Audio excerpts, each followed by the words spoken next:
உங்களுக்கு மனசாட்சின்னு ஒன்று இருக்கா? நாம் தமிழர் கட்சியை விமர்சனம் பண்ணுறீங்களே, உங்களுக்கு மனசாட்சி இருக்கா? அவங்க கட்சி என்னென்ன இது வரைக்கும் போராட்டம் பண்ணியிருக்காங்க தெரியுமா? இன்னைய வரைக்கும் கல்குவாரியை பற்றி பேசுகிற ஒரே கட்சி, கல்குவாரி முறைகேடை பற்றி பேசுகிற ஒரே கட்சி நாம் தமிழர் கட்சி மட்டும்தான். இன்னைய வரைக்கும் தமிழ்நாட்டில் அனைத்து போராட்ட காலத்திலையும் கூட நின்று போராடுற ஒரே கட்சி நாம் தமிழர் கட்சி மட்டும்தான். அரசியலை கற்பித்து வாக்கு சேகரிக்கிற கட்சி ஒரே கட்சி நாம் தமிழர் கட்சி தான். இன்னைக்கு நான் அரசியல் பேசுகிறேன்னா அதுக்கு முழு காரணம் நாம் தமிழர் கட்சி மட்டும்தான்.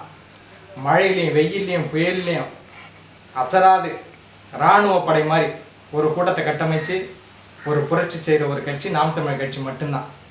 தோல்வியோ வெற்றியோ எதை பற்றியும் கவலைப்படாமல் முழு நேரம் அரசியல் செய்கிற கட்சி நாம் தமிழர் கட்சி மட்டும்தான்.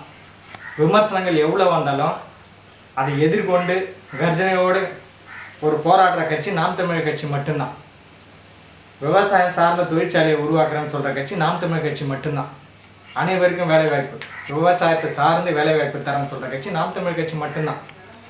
இன்றைக்கி வரைக்கும் எதிர்கட்சிகளும் சரி ஆளுங்கட்சிகளும் சரி அவங்க மக்களுக்கு செய்த தீமைகளை எடுத்துரைக்கிற ஒரே கட்சி அது நாம் தமிழர் கட்சி மட்டும்தான். வேறு எந்த கட்சியும் கிடையாது. நாம் தமிழர் கட்சி மட்டும்தான் இது எல்லாத்தையுமே சொல்லுது. இன்னை வரைக்கும் கூட்டணி சேராத மக்களை நம்பி நான் முழுமையாக நிற்கிறேன்னு சொல்கிற கட்சி நாம் தமிழர் கட்சி மட்டும்தான். கல்வியும் மருத்துவத்தையும் உலக தரத்துக்கு நான் உயர்த்துறேன்னு சொல்கிற ஒரே கட்சி நாம் தமிழர் கட்சி மட்டும்தான். நீங்கள் யாருக்கு வேணாலும் ஓட்டு போடுங்க, அது உங்களோட தனிப்பட்ட விருப்பம்.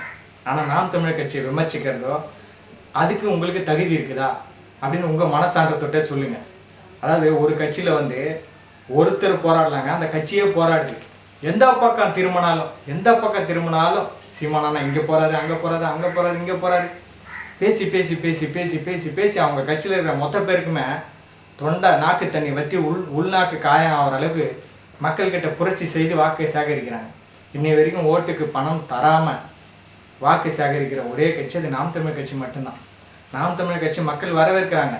எப்படி வரவேற்கிறாங்கன்னா, நீங்கள் பணம் கொடுக்குறாங்க.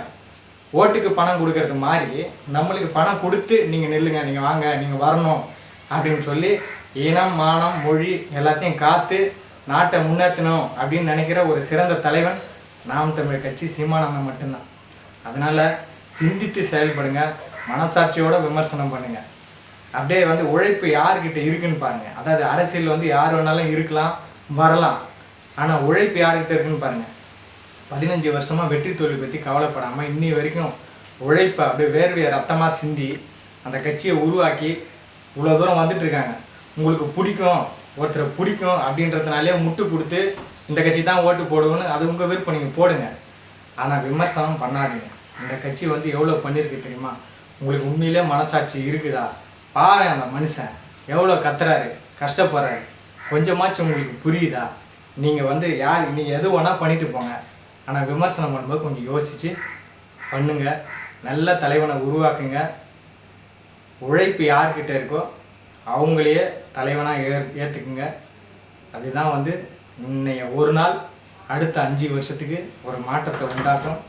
சிந்தித்து வாக்களிங்க. வணக்கம்.